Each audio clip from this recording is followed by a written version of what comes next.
Good morning class. So today I will start my lecture from the numerical question from the chapter accounting equation. This is the question today I will explain. So question is that prepare the accounting equation on the basis of following. First transaction is Rakesh commenced business with cash with 1,50,000 and second transaction is furniture purchase for cash ₹20,000. तो मैंने आपको previous lecture में आपको explain किया था कि कोई भी न्यूमेरिकल क्वेश्चन जब भी आप सॉल्व करोगे तो आपको जो भी अकाउंटिंग इक्वेशन होती है जो कि क्या होती है, हम asset equal to liability plus capital, उस इक्वेशन के अकॉर्डिंग उन्हें ट्रांजेक्शन में जो भी टर्म्स आएंगे उनको एडजस्ट करना होता है. डिक्रीज हो रही है कोई टर्म तो उसको माइनस करना है, इंक्रीज हो रही है तो कोई टर्म उसको प्लस करना है. ठीक है, तो यहाँ पे एक न्यूमेरिकल क्वेश्चन है कि आप इस न्यूमेरिकल क्वेश्चन में जो भी ट्रांजेक्शन गिवन है उन ट्रांजेक्शन्स को आप कैसे अपनी अकाउंटिंग इक्वेशन में एडजस्ट करोगे. ठीक है, तो यहाँ पे है जैसे फर्स्ट ट्रांजेक्शन क्या है, Rakesh commence business with cash. तो जब भी कोई बिजनेस स्टार्ट किया जाता है वो अकाउंटिंग इक्वेशन में हम उसकी एंट्री कैसे करते हैं. तो मैंने एक ऑलरेडी फॉर्मेट बनाया हुआ है अकाउंटिंग इक्वेशन का. ठीक है, ऑलरेडी मैंने यहाँ पे फॉर्मेट बनाया हुआ. फॉर्मेट मैंने आपको बताया था, फर्स्ट कॉलम होता है सीरियल नंबर का, सेकंड कॉलम होता है ट्रांजेक्शन्स का, देन थर्ड कॉलम होता है जिसमें हम 2 लाइन्स में इसको 2 कॉलम्स में डिवाइड करते हैं. एसेट फर्स्ट में लिखते हैं हम equation asset equal to liability plus capital. ठीक है, तो यहाँ पे जैसे पहली ट्रांजेक्शन ऑलरेडी ट्रांजेक्शन्स के नीचे आप सभी ट्रांजेक्शन्स को लिखोगे न्यूमेरिकल क्वेश्चन में जो गिवन होगी. तो जैसे फर्स्ट ट्रांजेक्शन है राकेश स्टार्टेड बिजनेस. राकेश ने बिजनेस स्टार्ट किया है विद 1,50,000. जैसे ये मैंने क्वेश्चन लिया हुआ है 1,50,000 से बिजनेस स्टार्ट किया गया. तो इसकी अकाउंटिंग इक्वेशन में इसको कैसे लिखोगे. तो जब भी कोई बिजनेस स्टार्ट किया जाता है तो कैश से ही किया जाता है. तो यहाँ पे फर्स्ट टर्म क्या लिखनी है, कैश. कितनी कैश हमने इन्वेस्ट करी है, 1,50,000. 1,50,000 हमने कैश इन्वेस्ट करी है. उसी तरह हमारे लायबिलिटी साइड हमारी कैपिटल भी उतनी ही इंक्रीज हो जाएगी. कितनी इंक्रीज हो जाएगी, 1,50,000. ठीक है, तो एसेट साइड 1,50,000 कैश इंक्रीज हुआ, दूसरी साइड हमारी क्या इंक्रीज हुई, कैपिटल. तो ये दोनों ही साइड आपको एक चीज याद रखनी है कि अकाउंटिंग इक्वेशन का क्वेश्चन जब भी करोगे तो आपकी दोनों ही साइड जो भी बैलेंसेस होंगे, जो भी टोटल होगा वो दोनों साइड्स ही क्या होगा, इक्वल होगा. कैश इन्वेस्ट हुआ है 1,50,000 का और कैपिटल भी कितनी इंक्रीज हो गई, 1,50,000 की. ठीक है, उसके बाद जब भी आप फर्स्ट ट्रांजेक्शन करोगे, क्योंकि फर्स्ट ट्रांजेक्शन से न्यू इक्वेशन क्रिएट करने की जरूरत नहीं है क्योंकि कोई भी चेंज नहीं हुआ अभी तक आपकी इक्वेशन में. सेकेंड ट्रांजेक्शन के बाद आपको न्यू इक्वेशन वाला एक कॉलम प्रिपेयर करना है जिसमें आप जो भी चेंज हुआ है सेकेंड ट्रांजेक्शन के थ्रू उस इक्वेशन को आप न्यू इक्वेशन में पुट करोगे. ठीक है, तो फर्स्ट ट्रांजेक्शन थी राकेश ने बिजनेस स्टार्ट किया. राकेश ने बिजनेस स्टार्ट किया 1,50,000 का और कैपिटल भी इंक्रीज हो गई 1,50,000 की. ठीक है, अब दूसरी ट्रांजेक्शन क्या है, फर्नीचर परचेज्ड. क्वेश्चन में है यहाँ पे furniture purchased for cash ₹20,000. Cash में फर्नीचर परचेज किया गया है. तो जब आप फर्नीचर परचेज करते हो कैश में तो फर्म में एक तो फर्नीचर इंक्रीज हुआ है, दूसरा क्योंकि परचेज कर रहे हो आपने क्या पे किया है, कैश 20,000 का. तो इस वाली ट्रांजेक्शन का इफेक्ट सिर्फ एक ही साइड पड़ रहा है. सबसे पहली चीज क्या जा रहा है, कैश कितना जा रहा है, 20,000 का. अब एक और चीज आ गई है हमारे पास, क्योंकि हमने फर्नीचर परचेज कर लिया है तो यहाँ पे फर्नीचर लिखोगे. उसी के जस्ट बिल्कुल नीचे आपको क्या लिखना है, फर्नीचर की अमाउंट डेट इज 20,000. 20,000 की पेमेंट करी और 20,000 का क्या आ गया आपके पास, फर्नीचर. दोनों ही एक दूसरे को कैंसिल कर रही हैं, कोई चेंज हुआ इस साइड कोई चेंज नहीं हुआ. तो दोनों ही एक इक्वेशंस का मीनिंग ये है कि आपकी जब भी इक्वेशन अगर एक साइड 1,50,000 आए तो दूसरे साइड भी उतना आना चाहिए. यहाँ पे अगर जीरो बैलेंस है तो यहाँ भी कितना आना चाहिए, 0. अब इन दोनों को अगर मैं कैंसिल करूं जैसे हम मैथमेटिकल इक्वेशन में करते हैं तो दोनों ही एक दूसरे को क्या कर रही हैं, कैंसिल. फर्नीचर आ रहा है तो साथ में क्या जा रहा है, कैश भी जा रहा है, दोनों ही एक दूसरे को कैंसिल कर रहे हैं। यहाँ जीरो बैलेंस हो गया है और यहाँ ऑलरेडी अगर जीरो बैलेंस और यहाँ पे कुछ चेंज नहीं हुआ तो यहाँ भी क्या है, जीरो बैलेंस। अब न्यू इक्वेशन क्या बनेगी, 1,50,000 में से 20,000 चले गए तो हमारे पास कितना बैलेंस बचा, 1,30,000। क्योंकि फर्नीचर इंक्रीज हुआ तो कितना आया है, फर्नीचर की अमाउंट कितनी है, 20,000। ठीक है, दूसरी साइड, इस साइड को अगर मैं टोटल करूं तो कितना आ रहा है, 1,50,000 और यहाँ पे कैपिटल कितनी है, 1,50,000। अब दोनों एक दूसरे के इक्वल है ना, तो न्यू इक्वेशन में आपको ये चेक करना है कि हमारी जो एसेट साइड हमेशा ही लायबिलिटी प्लस कैपिटल वाली साइड के इक्वल होनी चाहिए। क्लियर। अब चलते हैं थर्ड ट्रांजेक्शन पे क्वेश्चन के according. Purchase goods from Mahesh on credit. Third transaction क्या है, परचेज गुड्स फ्रॉम महेश। एक पर्सन है महेश जिससे गुड्स परचेज की गई हैं, लेकिन किस में की गई हैं, क्रेडिट में, उधार। गुड्स परचेज करी हैं फर्म ने, महेश से करी हैं और उधार खरीदी हैं, कितने की, 25,000 की। तो जब भी आप गुड्स परचेज करते हो तो उसको क्या, गुड्स को क्या बोला जाता है, फर्म अकाउंटिंग लैंग्वेज में स्टॉक बोला जाता है। क्या बोला जाता है, स्टॉक। तो जब भी गुड्स परचेज किया जाएंगी अकाउंटिंग क्वेश्चन में तो वहां पे आप गुड्स के लिए क्या यूज करोगे, वर्ड स्टॉक। तो जब गुड्स परचेज की गई तो हमारे पास कितने का स्टॉक आया, 25,000 का। कैश में हमने खरीदा ही नहीं है तो कैश कुछ भी नहीं जा रहा है, लेकिन जिस पर्सन से खरीदा है एक लायबिलिटी जरूर इंक्रीज हो गई है, किस चीज की, क्रेडिटर्स की। ठीक है, महेश क्या, जिस भी पर्सन से फर्म उधार खरीदती है उस पर्सन को क्या बोला जाता है, क्रेडिटर। तो यहाँ पे क्रेडिटर कौन है, महेश। तो आपको अकाउंटिंग क्वेश्चन में लिखना कैसे है, मैंने ऑलरेडी यहाँ पे लिखा हुआ है, purchase good from Mahesh in credit. ठीक है, तो कैश में तो कोई चेंज हुआ नहीं अभी तक हमारे पास तीसरी चीज क्या इंक्रीज हो गई है, स्टॉक। तो यहाँ पे आपको प्लस में क्या लिख देना है, स्टॉक, जो कि गुड्स हैं। अब जब भी आप ट्रांजेक्शन लिखोगे तो आपको पहली वाली ट्रांजेक्शन को नोट डाउन करने की जरूरत नहीं है, उसके सामने यहाँ पे कितने का हमने क्रेडिट परचेज किया है, 25,000 का। तो यहाँ पे आपको क्या लिख देना है, 25,000। ठीक है, 25,000 की गुड्स आ गई। अब क्योंकि गुड्स आई हैं तो हमारी कुछ लायबिलिटी भी इंक्रीज हो रही है, जो कि किस फॉर्म में आएगी, क्रेडिटर्स। ठीक है, लायबिलिटी में क्या इंक्रीज हो गए, क्रेडिटर। अब दोनों साइड्स इक्वल है ना, इस साइड भी 25,000 और इस साइड, दोनों एक दूसरे के इक्वल है ना। तो आपको ये चेक करना है कि जब भी कोई नई इक्वेशन या नई ट्रांजेक्शन लेन देन किया जाए तो दोनों ही साइड हमारे सेम बैलेंस आए। जैसे पहले आया था तो जीरो आ रहा था, तो यहाँ भी जीरो आ रहा था। तीसरी ट्रांजेक्शन करी तो यहाँ 25,000 आ रहा है, तो यहाँ भी कितना आ रहा है, 25,000। अब न्यू इक्वेशन करनी है हमें। न्यू इक्वेशन में हम जो भी पुराने बैलेंसेस को होते हैं उनको नए बैलेंस के साथ एडजस्ट करते हैं। जैसे पहले हमारे पास कैश कितना पड़ा हुआ है, 1,30,000 का। ठीक है, ये क्वेश्चन बहुत ही ध्यान से करने वाला है। इक्वेशंस ये कैलकुलेशंस आपको ध्यान से करनी। दूसरी, फर्नीचर का पैसा कितना पड़ा है, फर्नीचर हमारे पास कितने का पड़ा हुआ है, 20,000 का। अब सामान आया है जो स्टॉक, वो कितने का आया, 25,000 का। इस साइड इक्वल करते हैं हम, 25,000 के क्रेडिटर्स आ गए, प्लस कैपिटल ऑलरेडी हाई है हमारे पास, कितने थाउजेंड की, 1,50,000। अब दोनों साइड्स को देखते हैं कि इस साइड हमारा जो बैलेंस है 1,75,000 आ रहा है, और इस साइड भी हमारा बैलेंस कितना है, 1,75,000। मीन्स हमारा क्वेश्चन अभी तक करेक्ट चल रहा है।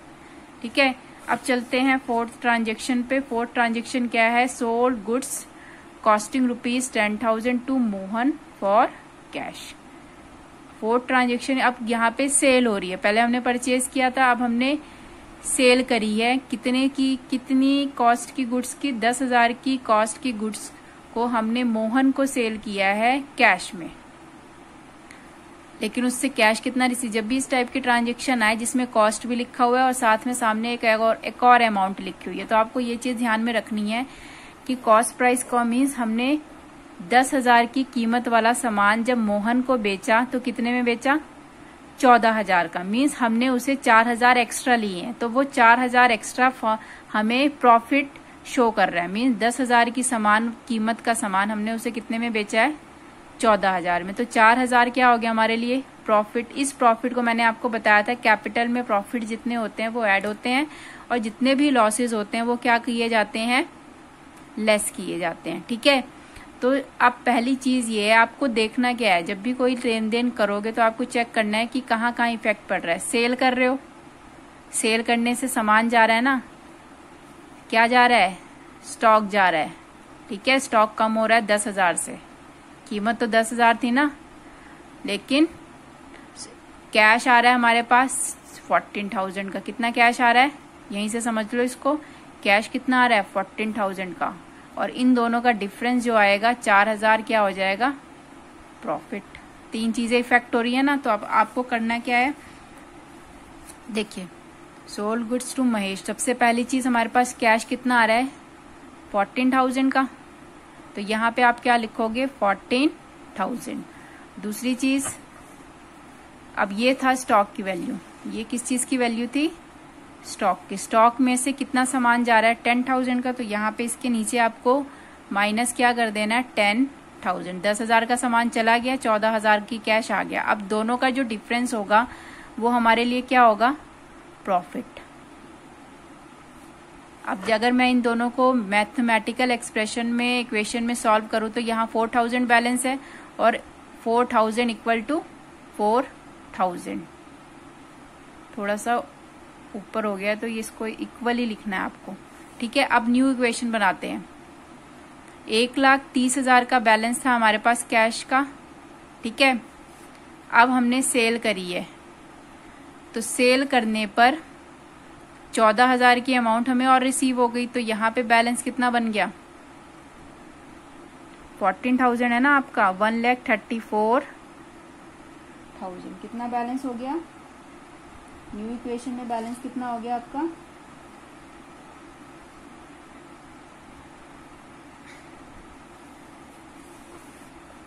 कैश 1,50,000 का था, इसमें से हमने माइनस किया था तो 1,30,000 आए थे। ठीक है, 1,30,000 आए थे। उसके बाद 14,000 का हमारे पास कैश इंक्रीज हो गया। अब यहाँ पे फर्नीचर ऑलरेडी उतना ही पड़ा हुआ है हमारे पास, उसको ऐसे ही नोट डाउन कर लो। 25,000 में से 10,000 माइनस करेंगे तो कितना आएगा 15,000, इक्वल टू क्रेडिटर्स उतने ही पड़े हुए हैं, प्लस अब 1,15,000 में कितना आ जाएगा 1,54,000। ठीक है, ये आ गया हमारा न्यू इक्वेशन। अब देखो यहाँ पे कितना बैलेंस है 1,54,000 एंड 25,000। ठीक है, और यहाँ पे 1,40,000, यहाँ पे आएगा आपका 1,44,000। बाय मिस्टेक मैंने 1,34,000 लिख दिया था। ठीक है, तो 1,44,000 पर 1,64,000 प्लस 10 1,74,000 1,79,000, और यहाँ पे भी कितना बैलेंस बन रहा है, अगर मैं गिनूं तो 1,79,000। दोनों साइड्स हमारी इक्वल चल रही हैं। अब चलते हैं अगली इक्वेशन पे, अगली ट्रांजेक्शन पे। Additional capital introduce. Additional capital means और पैसा बिजनेस पे लगाया गया। एडिशनल कैपिटल का मीनिंग होता है हमने बिजनेस जो स्टार्ट किया था स्टार्टिंग में, अब उसमें हम थोड़ा सा और पैसा लगा रहे हैं। कितना लगा रहे हैं 20,000। तो जब पैसा लगाया जाता है तो कैश इंक्रीज हो जाता है, तो यहाँ पे आपको एंट्री क्या करनी है प्लस 20,000। 20,000 का हमने पैसा लगाया, 20,000 का लगाया, साथ में यहाँ पे भी 20,000 कैपिटल में क्या हो गए इंक्रीज। जब कैपिटल इंट्रोड्यूस करी तो कैपिटल तो बढ़ेगी, साथ में क्या बढ़ेगा इस साइड। अब न्यू इक्वेशन आपको करनी है, 1,44,000 में ऐड करेंगे 20,000 तो आपका आ जाएगा 1,64,000 प्लस 20,000 प्लस 15,000। ठीक है, उसके बाद यहाँ पे हमारे क्रेडिटर्स जो चल रहे थे। आपको एक चीज ध्यान रखनी है, क्वेश्चन करते टाइम आपको कैश के नीचे कैश का बैलेंस लिखना है, फर्नीचर के नीचे फर्नीचर का, स्टॉक के नीचे स्टॉक का। मीन्स ये जो सीक्वेंस है वो जो भी टर्म है उसी के नीचे आनी चाहिए प्लस में। आपको ये नहीं है कि फर्नीचर अगर आपने यहाँ लिखा है तो उसकी अमाउंट आपने यहाँ पे लिख दी, ये चेंज नहीं होना चाहिए। तो जो जैसे कैश है तो आपको कैश के नीचे कैश, फर्नीचर के नीचे फर्नीचर और स्टॉक के नीचे स्टॉक। ठीक है, अब यहाँ पे 25,000, अब यहाँ पे मैं अगर तो यहाँ पे बैलेंस कितना आ जाएगा 1,74,000। ठीक है, अगली इक्वेशन पे चलते हैं। अगली transaction commission received in advance. तो ये वाली सबसे पहले तो टर्म समझो, कमीशन रिसीव हुआ एडवांस में। तो जब कमीशन कोई प्रॉफिट है हमारे लिए एडवांस में रिसीव होगा तो कैश में ही रिसीव हुआ होगा, ठीक है। जब भी कोई अमाउंट या इनकम हुई है तो कैश में ही रिसीव हुई, एडवांस अगले साल का हमें इसी साल रिसीव हो गया तो एडवांस हो गया, ठीक है। तो सबसे पहले तो क्या इंक्रीज हो रहा है, कैश इंक्रीज हो रहा है ना। अब इसको कहाँ लिखना है, यहाँ पे कितना इंक्रीज हो रहा है 2000, तो आपको यहाँ पे क्या इंक्रीज करना है 2000। अब जो भी कमीशन रिसीव्ड इन एडवांस होता है इसको ध्यान में रख लो, ये क्या होता है एक लाइबिलिटी, ठीक है। तो जब भी आप इसको लाइबिलिटी साइड, कौन सी साइड, लाइबिलिटी प्लस कैपिटल की साइड शो करोगे तो आप क्या लिखोगे यहाँ पे, इसको लाइबिलिटी में ही दिखाना है। तो मैंने अब क्रेडिटर के साइड में एक और टर्म लिख देती हूँ, एडवांस कमीशन, ठीक है। एक और लाइबिलिटी हमारी इंक्रीज होगी तो यहाँ पे मैं क्या लिखूंगी प्लस 2000, ठीक है। अब न्यू इक्वेशन क्या है, 1,64,000 में 2000 अगर प्लस करेंगे हम तो हमारे पास बैलेंस क्या आएगा 1,66,000 प्लस 20,000 प्लस 15,000, ठीक है। ये इक्वेशन चल रही है। अब यहाँ पे क्रेडिटर वही वाले नोट कर लो, ठीक है। 25,000 प्लस हमारे जो 2000 के, आपको पिछला बैलेंस ऊपर वाले नहीं, जो इससे प्रीवियस न्यू इक्वेशन होगी सिर्फ उसको चेक करना है। जैसे इस वाले में हमने इसको किया था, इस वाले में इसको किया था, तो इस वाले में हम सिर्फ इसकी प्रीवियस वाली न्यू इक्वेशन को चेक करेंगे और उसी में ऐड और माइनस करेंगे, ठीक है। अब यहाँ पे कितना आ जाएगा बैलेंस 1,74,000, ठीक है।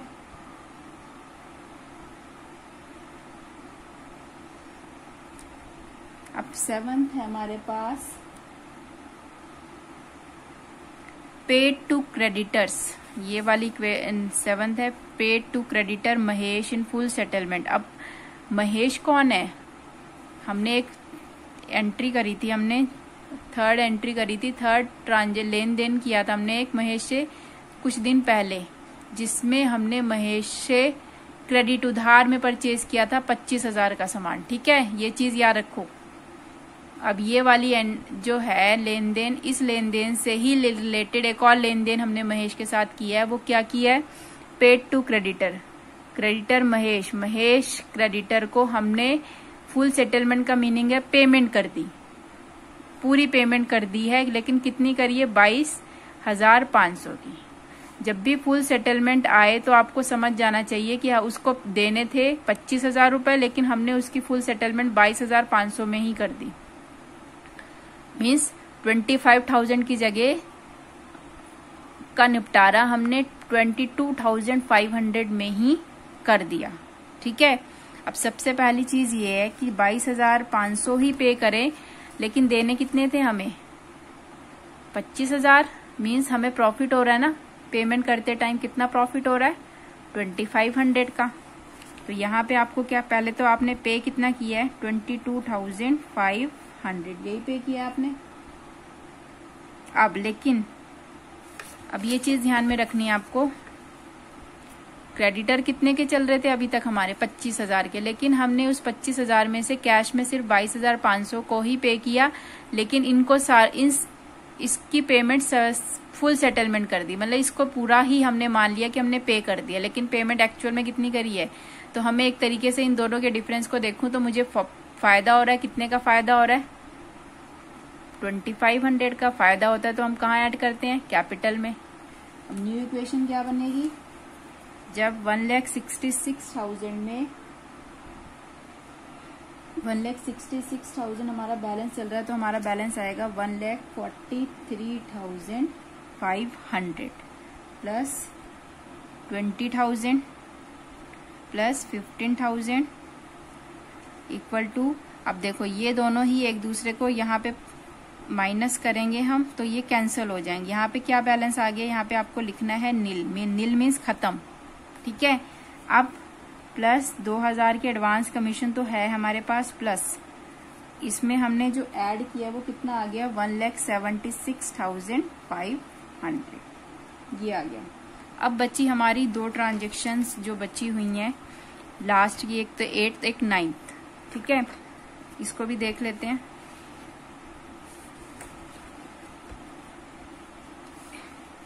तो यहाँ पे अब मैं जो जो टर्म्स मैंने लिखी हुई हैं उसको मैं लिख लेती हूँ एक बार। कैश प्लस फर्नीचर है यहाँ पे हमारे पास, ठीक है, प्लस स्टॉक, क्योंकि नेक्स्ट पेज पे हमें लिखना पड़ेगा अगर हमारे पेज में थोड़ा सा क्वेश्चन लेंथी हो जाता है तब।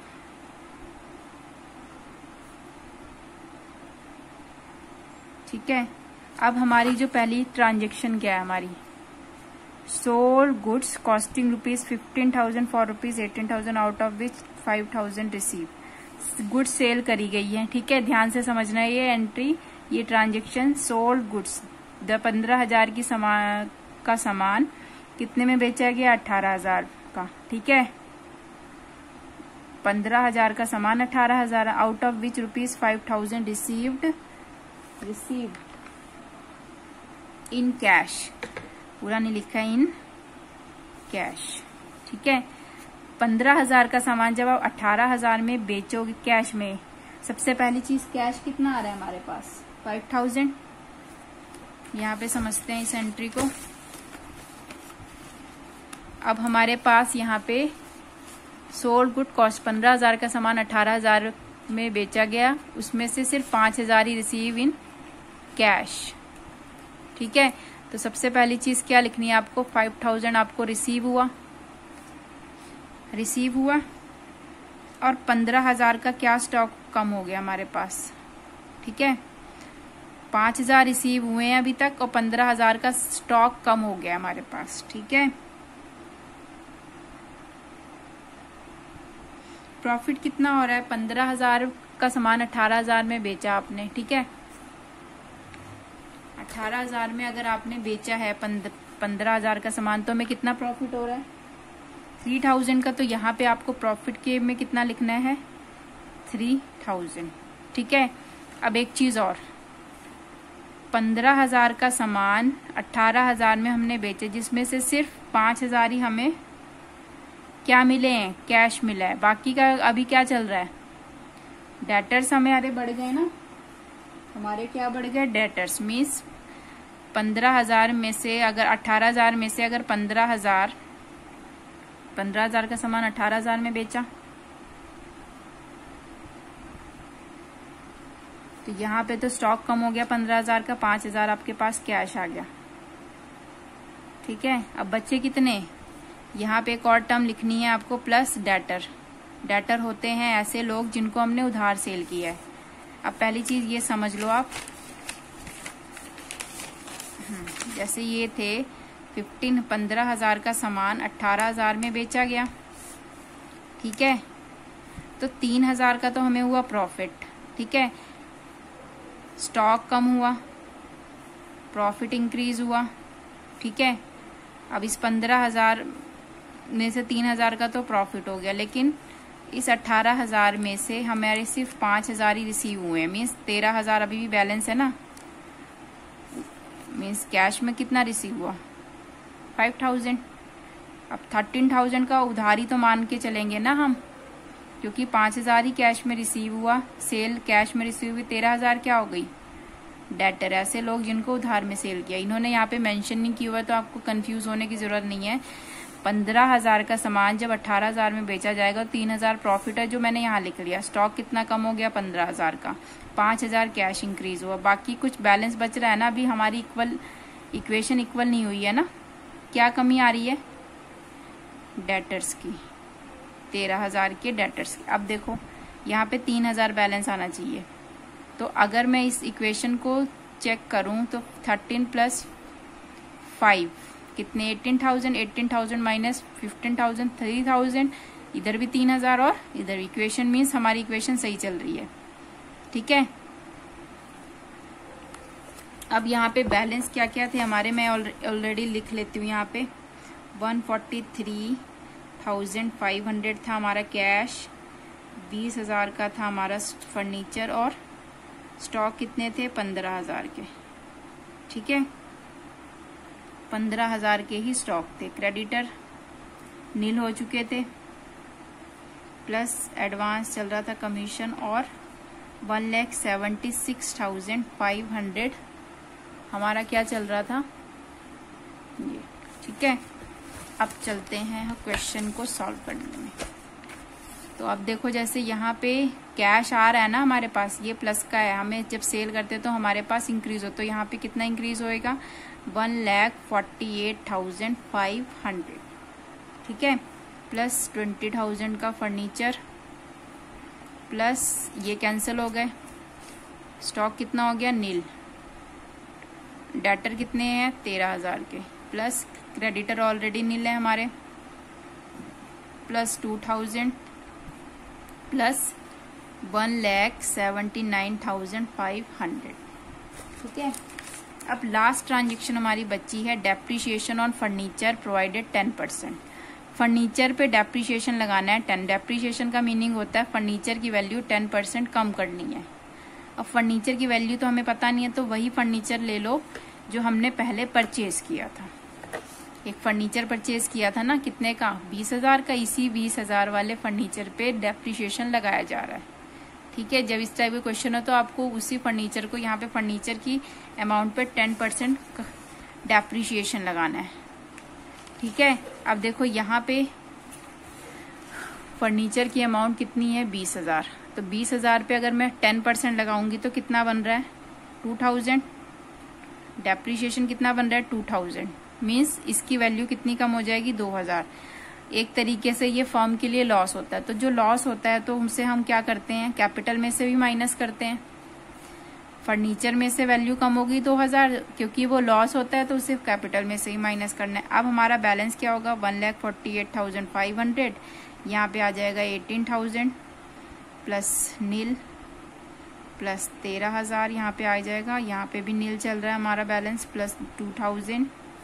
अब यहाँ पे जब हम माइनस करेंगे तो आएगा 1,77,500, ठीक है। This is the last equation. और हम अगर आप टोटल करोगे तो दोनों ही साइड इसका 1 लाख कितना 79,500, और यहाँ पे भी उतना ही बैलेंस बनेगा, काउंट कर लेना आप लोग, ठीक है। This is the question regarding accounting equation. तो आपको बहुत ही ध्यान से क्वेश्चन सॉल्व करना है जब भी आप अकाउंटिंग इक्वेशन का क्वेश्चन सॉल्व करोगे। Clear everyone? This I hope सभी स्टूडेंट्स को समझ में आ गया होगा। Thank you students.